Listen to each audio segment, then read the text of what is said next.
Welcome back to the Young Minds Podcast. We're on episode 21 of this amazing podcast. And I have a very awesome episode for you today. It is with not a pastor from Northside, however, it is with a staff member from Northside, and his name is Noah Blount. Now, what in the world does Noah do? Well, he'll dive more in depth in it here in a minute, but he's the media specialist at Northside. And you might be thinking, what in the world does a church need with a media specialist? Well, I promise you, he does a phenomenal job. And trust me, we need one. So, I don't want to waste any more time of me talking. So, without further ado, I want to introduce you to Noah Blount and all that he does for us at Northside. Welcome to the podcast, man. How's it going? And I want you to introduce yourself. How's it going? Good, very good. So my name is Noah Blount. I'm on staff here at Northside. But yeah, doing great. It's a wonderful day. Yeah, glad to hear it. So I was going to dive into you introducing yourself and all that first, but since you just came off of it, so is this the first time that you've preached to the adults? Because you just did that tonight. On a Wednesday night, it is my first time. But I've had the opportunity on 3 or 4 Sunday nights to preach to the adults. That's cool. Yeah. And for my mom, she said you did pretty good. Well, she said that you did pretty good. And I was like, you're gonna love hearing him. And I was like, trust me, because I've heard him speak. Just trust me. But anyway, I'll tell you right now, for everybody listening, this guy knows his stuff when it comes to technology. We're gonna dive straight into that. But before we do, just kind of tell your testimony a little bit. I've heard it, and it's a great one. Mm-hmm. But if you just share it and let us know what you're about. So I come from a family that was divorced. I divorced when I was just a little baby. But my dad had full custody of me, and all of that. He was faithful to taking me to church. He put me in a Christian school at a young age, just so that I could build my foundation on Christ. And through all of that, it was very nice to be able to grow up in church and go to a Christian school. Through all of that, I got confused, or I kind of confused myself, really. It's not other people, and deceived myself of what salvation was. I kind of led myself to believe that the condition I was in life and all the good works that I'd done, how other people viewed me as a really good kid, I thought I was saved from all that. So if everyone else thinks I'm good, I must be good. It took years to come to the realization that what man thinks doesn't matter, but what God knows does. And God revealed to me in February of 2015. It was my first D-Now here at Northside. First year, too. I'd only been a member for 2 months. Didn't know anybody. Yeah. That's got to be scary. It was. And I was a shy kid back then, bro. I didn't talk to anybody. Because I went in knowing people, I knew Steven, knew Baines, knew Drew. I knew people, so it wasn't as daunting, but yeah. Yes, it was. But it was the second night of D-Now. A similar question was asked. If you were to die tonight and you were standing at the gates of heaven, what would you say to Jesus? And the pastor went on to share that, your good works, what other people think about you, none of that matters. You're like, wow. Yeah. And I'm just standing there bawling my eyes out during the altar call. I was like, God, this is too scary to go up there. So many people think I'm saved. They think I'm a good kid. I can't do this. God finally gave me enough courage to stand forward, or to come forward. I gave my life to Christ that night. The greatest decision ever. A week later, got baptized. And then months later, in May, that's when God called me into ministry. I preached my first sermon, and I believe it was in April, and then God called me to ministry in May.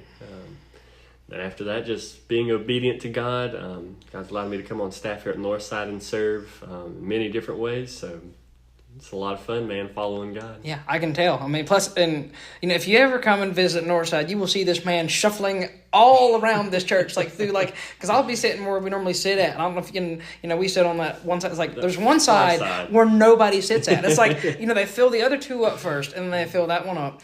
But I'll just see, he's oh, there he goes again, and he's out that door. Oh, there he goes. Because I know that they got you busy 24/7, with what you do. So you kind of talked about how you came to Northside, but how in the world did you become the media specialist here? So in January 2020, the year of COVID. Yeah, a lot of things happen, good and bad. At January time, COVID, no one really knew about it. Yeah. But I came on staff in January 2020 as an intern under Pastor Jeff. So I was an intern during that time. And before I became an intern, I had already been a part of the media ministry. I've been a part of that since I joined Northside in a few areas. And as the years just went along, I continued to be more hands-on, and fully involved. Yeah. Well, then started interning in January 2020, kind of over that ministry, still under Pastor Jeff, still just an intern.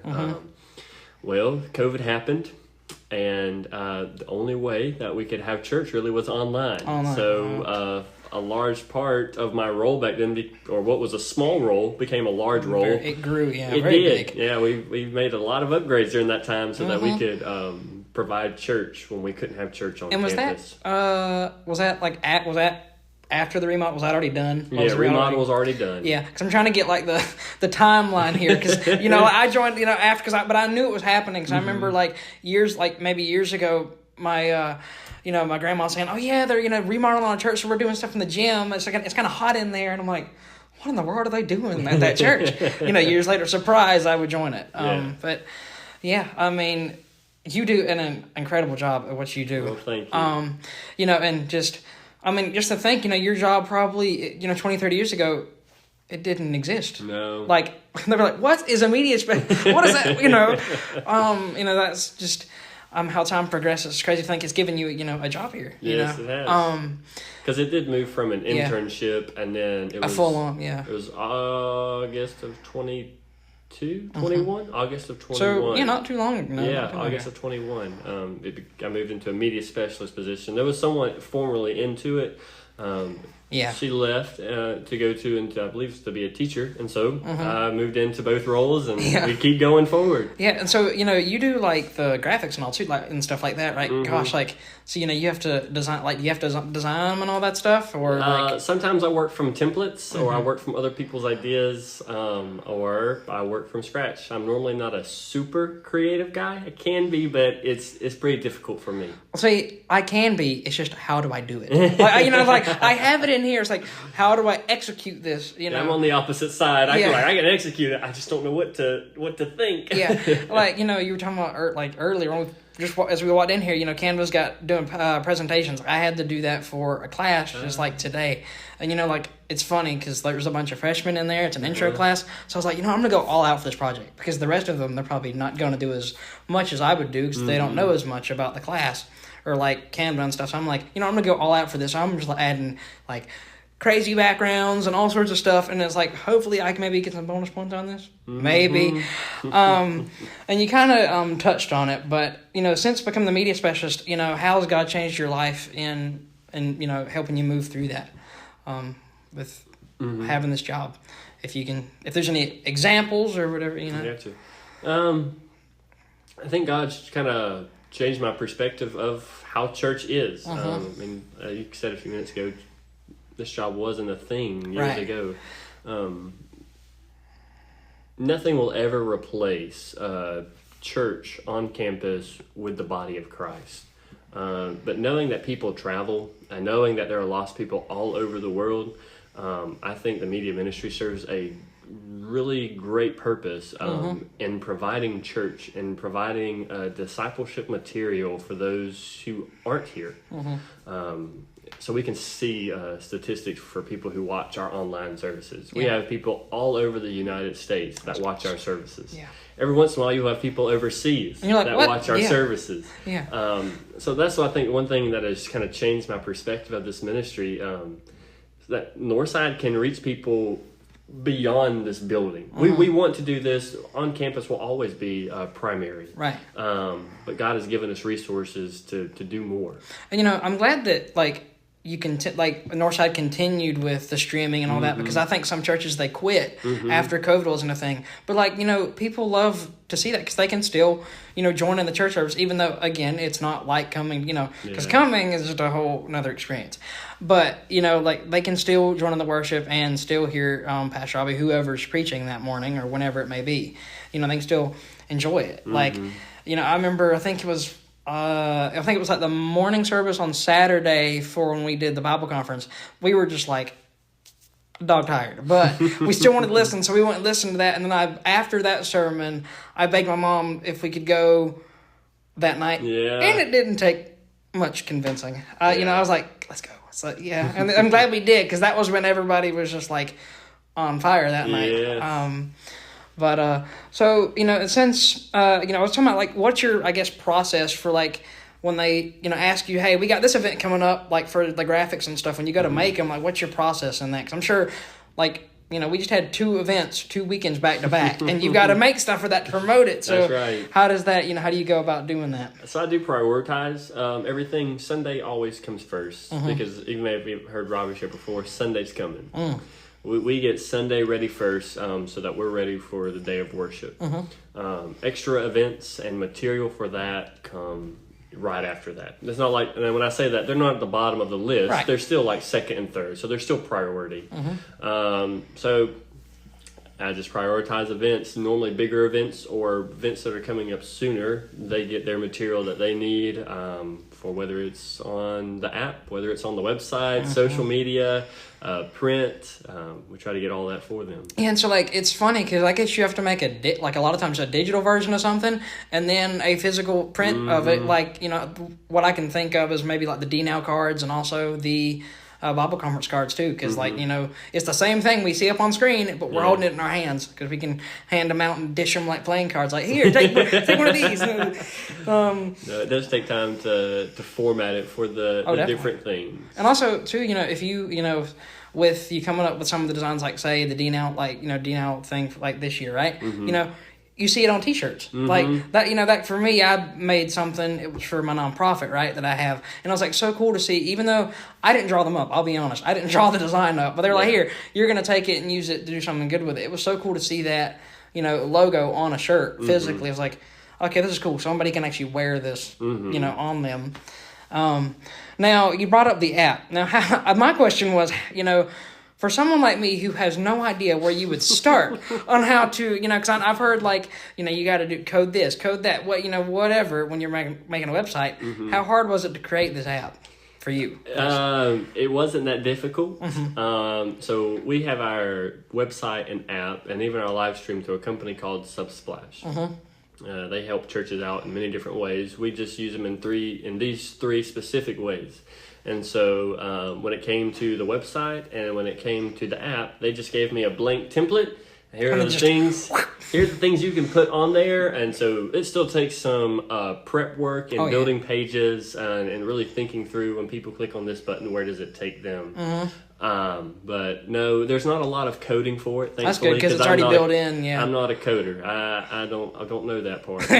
Yeah, I don't either. So it's nice that it's just really a blank template that they let you work with. Yeah, and the app, I was even able to, with, patience, I was able to get my grandma and help her. I was like, look, if you tap this button, you tap this, and I was able to get her to like watch one of the sermons through that. And I was like, yes. It's like, thank you, Noah, for not designing it complicated. We're trying to make it easy. Yeah, because it is easy. And it was so funny. I remember like the first notification I got from it wasn't even like, oh, church is starting soon. It was like, what's the lunch menu for Wednesday? Or like, that was the first notification I got from it. So now we're going to go into some questions about our youth and also DNOW. Now, when I say you were not that far from it. I don't care what you say. You're like, some people like your age say that they're old. No, you're not old. You're not. I promise you're not old. Listen, I got the gray hair to prove I'm old. Nah.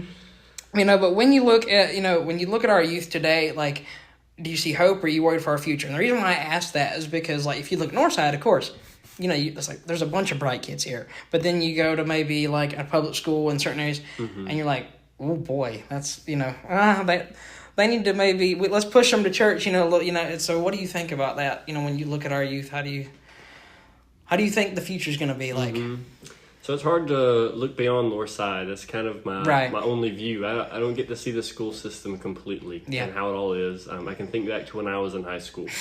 And I went to public school 10th grade year. So I was a Christian school until then. And so when I saw that, it was kind of alarming at first. I'd never seen anything like that.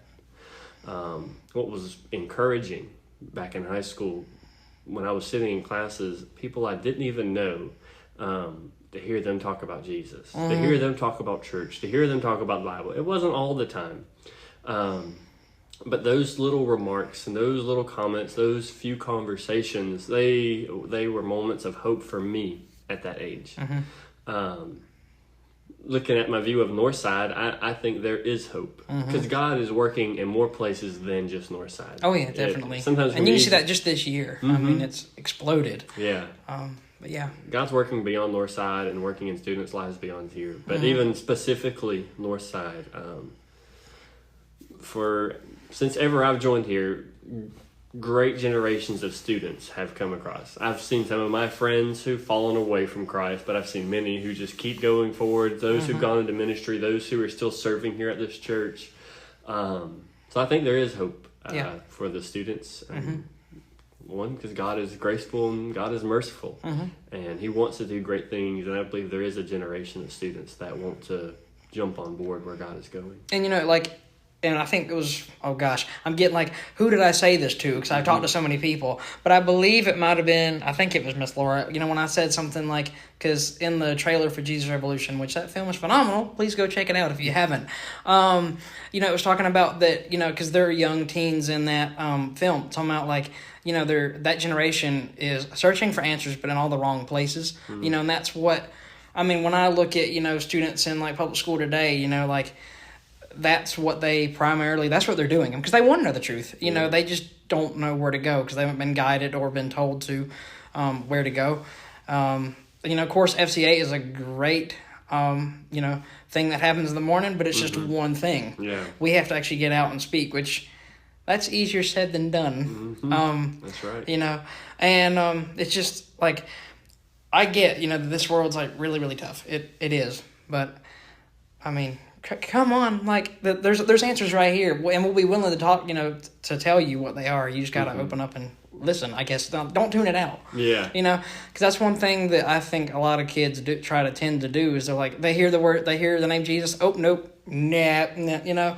And so for me, it's about 50-50. Because if you look at Northside, it's wonderful. There's a lot, it's very hopeful here. And then, of course, there's, the public schools, and you're like, oh boy, But I pray that one day that'll change and go back to how when you were, it was a 10th grade, you said, right? And, when you were in 10th grade, I hope it would be just like that. You hear it all the time, going through the halls. I wish and I pray that'll happen that way. Yeah. But so as a teen in today's time, what advice would you give for me and others as we're going throughout this crazy, crazy world of ours? Just to share encouragement.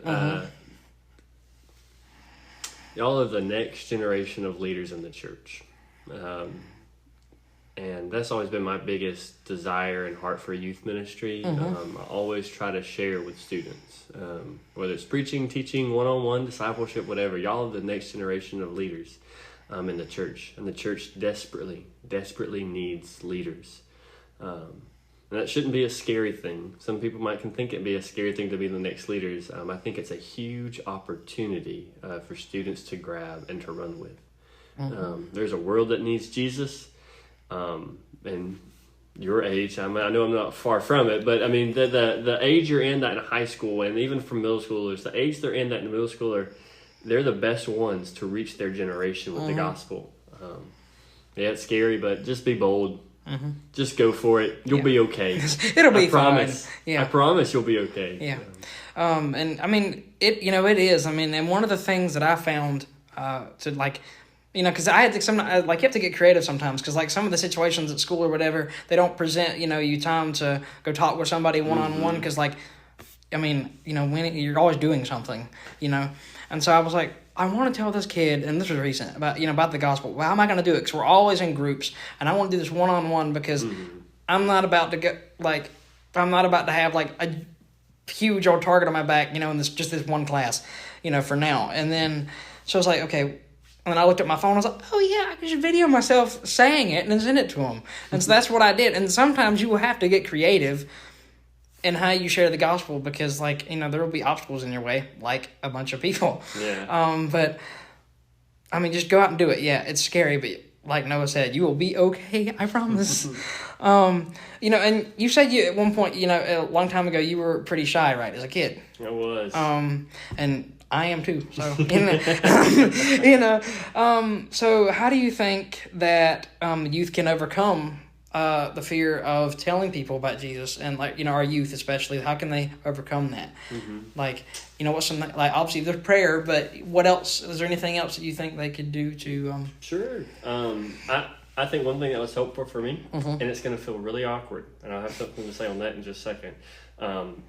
Practice sharing the gospel. Practice sharing your faith. And when I say practice, don't practice like it's a speech. And so that when you go up to someone, you're boring them with a speech. No. You want it to be like just a really good conversation. But think through what you want to share with people. Think through how you want to say it. Think through how you can create conversations, and then just practice it. Grab a friend who's also a Christian and just practice sharing the gospel. For me, that was huge in getting out of that shy spirit. It was kind of my friends that helped brought me out of that shy spirit and to being comfortable sharing the gospel, and even just comfortable having normal conversations. Yeah.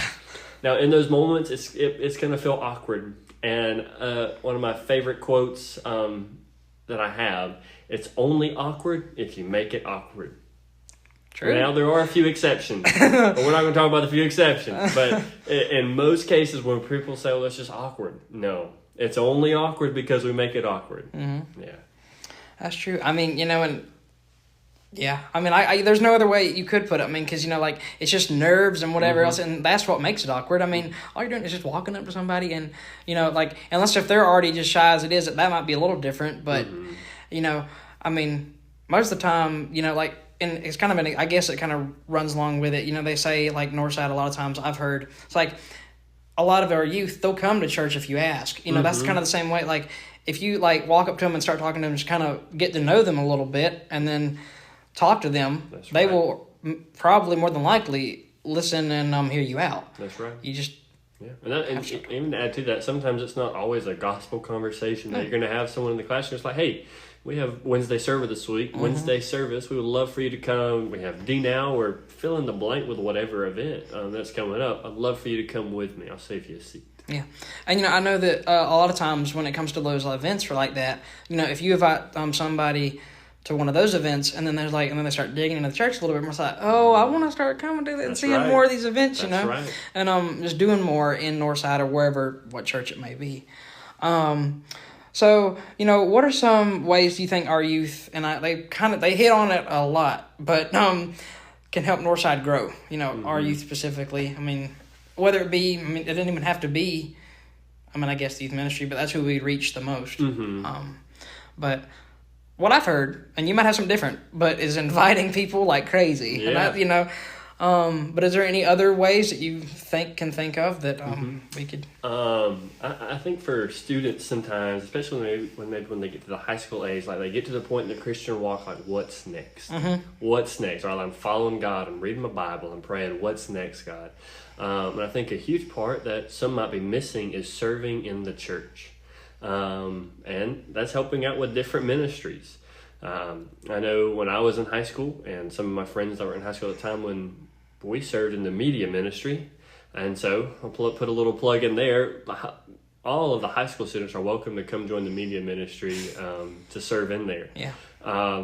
As far as the kitchen, they can help there. As from the side of to the nursery and kids, they look for older youth to help out there. Youth choir, that's a huge one. Youth band. That's fun. That's really fun. Yes. And so sometimes the youth choir joins the adult choir. They let youth even play the orchestra if they play in the band or something like that. That's awesome, because not all churches do that or allow it. You know, so I'm so thankful that Northside does. Like, you know, I think probably my favorite part about D-Now was singing in the choir, because that was just so cool. That was so fun to do. I mean, and plus I had not been in a choir in since middle school. You know, because I kind of quit after high school because I wanted to do some technology related stuff, and I've definitely done that. I've completed an engineering pathway and stuff. Cool. But you know, that was one of the probably my favorite part, honestly, because you know we're all up there together, and and then you look at the picture of all the students standing up there. Like, good Lord, there was that many people standing up on the stage. Oh, man. Awesome. Yeah, it was. And it was funny. I was telling somebody, like, hey, if you can find me in these pictures, find me. And, like, but the funny thing was, do you know who Eli Willis is? Yes. I was standing next to him, and think about how short I am and how tall he is. So it's like somebody was like, "Yeah, I see you. You're next to the 7-footer over here." Like, you know. But me and him actually know each other from gym. Actually, he in ninth grade, we were in a class together, and he actually kind of helped me with some of the exercises and stuff. Because gym, I was like, if you don't know, I have problems with my legs, so I was like, I was like, oh my gosh, I don't want to do gym. I just did not want to do it, but. You know, because of him and another kid, that was actually one of my favorite classes. Yeah. Funny, huh? You know, and I actually preferred the physical stuff over the like paperwork and all that stuff that we had to do, because it was health and personal fitness. I was like, can we do more of the personal fitness part than the health stuff? Just keep the paperwork. Yeah, exactly. Keep it away. I don't want it. You know. So, you know, you helped with D-Now, and if you want to kind of explain what D-Now is, you can as well. But you helped with D-Now games this year, and you have done in the past. But if you want to explain what D-Now is a little bit before you go into that. Okay. Yeah, so D-Now stands for Disciple Now, just a huge discipleship weekend. So it's full of worship, it's full of games, it's full of... there's different types of games. You have some in the service. You have some that we do all around the church, and you have when we study the Word. We have a guest speaker that comes in and preaches, and then they normally go out into small groups or at your host homes. And so throughout the weekend, you come in on Friday, you go out to your host home Saturday night. You stay there. You have different small groups after each session. You come back Saturday night for another worship service, go home back for another small group session. It is a lot. Yeah. It is a week. It seems like a week's worth of material stuffed into a weekend. It really does. And it makes it so much fun. Yeah, it does. You know, and I'm that one game, though, it's like one thing it has taught me, like, if I'm ever in a team like that again, I'm just going to have to find somebody that doesn't like to run and then not run and just stick with them, because I was trying to keep up with them. And like I said, I got problems with my legs. So... And, you know, like, I'm sure you saw it. There was people, like, sitting out in the hallways with their legs stretched out. I didn't trip over that. I tripped in the sanctuary where there was no one. Like, and I got this, it's gone now, but I had this nasty carpet burn. I was like, yeah, I remember that for forever. And I'm sure Noah Jenkins will too, because he was right behind me. I was like, I'm good. Yeah, like, I totally didn't trip and fall where there's no one in the room. But yeah, D-Now is a great weekend. I'm telling you, honestly, like you said, it felt like a whole week's worth of just material, because you were just non-stop. I mean, you were going and going and going and going. And the funny thing was, my mom, she was a host home. We didn't know what we were getting ourselves into. I'm be honest, we did not know, because there wasn't really like a and I hope there's one next year, like a host home like interest meeting to tell you what a host home like is, because we went in there, and she was like, hey, you should do it. Well, we did not know, because at first it said like on the paper we'd have like 3 to 9 kids. Psych, it said it was 11 kids, and like our house was not that big. Like it fits 3 people a daily. So we're trying to figure out how we're going to fit 11 kids in here. Well, then I guess the Lord heard my prayers, because of course we would take 11 if we had to do it.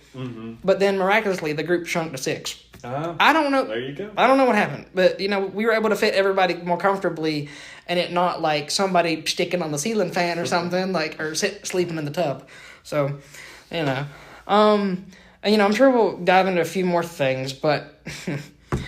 Like I told you earlier, I had a really funny question at the end of this. Go for it. And so do you remember what the first game was we did for D-Now and the You may have to remind me. You might remember better than and I it do. was in. I'm talking about when we were in the sessions. So the first game that we did. You remember what it was? The Friday night. Something with toilet paper, right? No? Was that the sumo balloon? Yes. No. Now, you probably, by this point, are starting to catch on to what I want you to do. Now, if you could you please say that in the correct voice that you used up on stage? Charlie. All right, give me a second. I gotta stop laughing. All right. Sumo Balluno. Yes. I was like, you know what? Because I wanted to come up with a weird question. I was like, ooh, this is perfect. Yes, and I was gonna tell some people, but I didn't tell them. But well, they'll figure it out now. Like I was gonna tell Mikey and Steven a few of them. Like, yeah, we got this really goofy question at the end here, but. Now they'll just have to listen. They'll be surprised. It's like, surprise, yeah. And I honestly, I think I might have told my mom that was about it. Cause I'll show her the questions, and then I'll show because she helps me write them out. It's like, because sometimes I'm like, I'm stuck. Give me another question, please. Some of them I have no problem with, and others I'm just like, I don't know.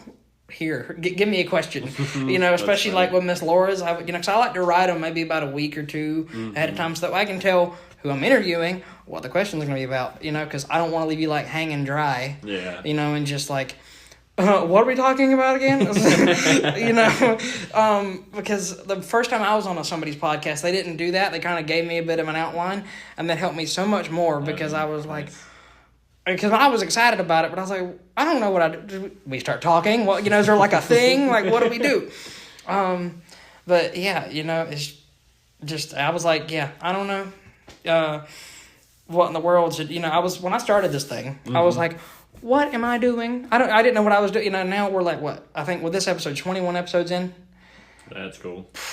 And, you mentioned about, you said around April, May that you kind of started doing with the media stuff, right? Yeah, August of 21. Mm-hmm. Yeah.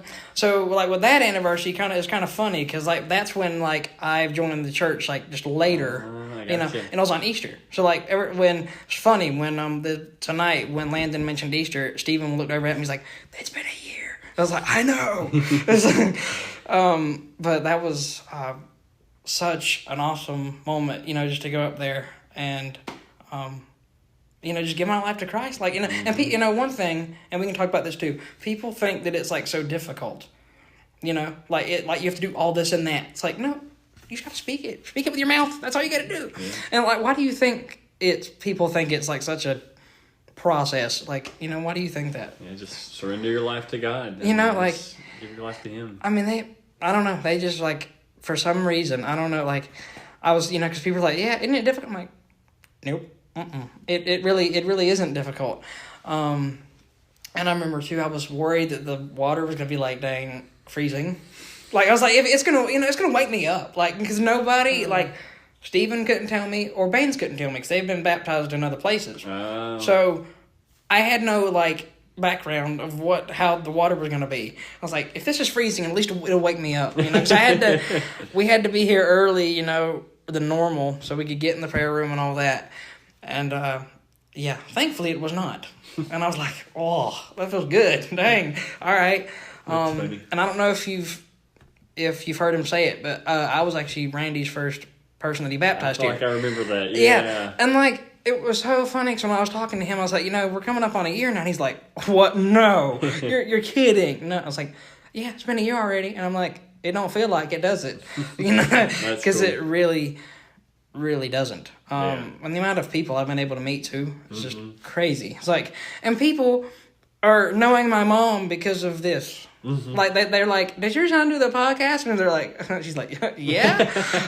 She went to her first life group last Sunday, and there was a woman in there. She was getting her some coffee, cause they got apparently a coffee pot, and where she's doing life groups at, and she was like, did your son do the podcast? And she's like, yeah. So, and this is just a random lady. I have no idea who she is. And that happened last week, too, when I went to go find my way to the sanctuary. I asked somebody, because I'm still on my way around, because this church is a maze. I mean, and I asked someone, so how do you get the sanctuary from here? And they were like, oh, you just go this way and that way. It's and they recognize my voice, because they have no idea what I look like, but they recognize my voice. And that's just the funniest thing to me. And they're like, oh, do you do that? And I was like, I do the podcast. I'm like, it's got to have a tape recording. It's like, yep, I do it. But it has been a great pleasure to talk to you. And if you ever want to come back on, just let me know. And I'll set it up. This is awesome. Yeah. I love it. Mm-hmm. Thank you. Yep. Thank you so much for coming on.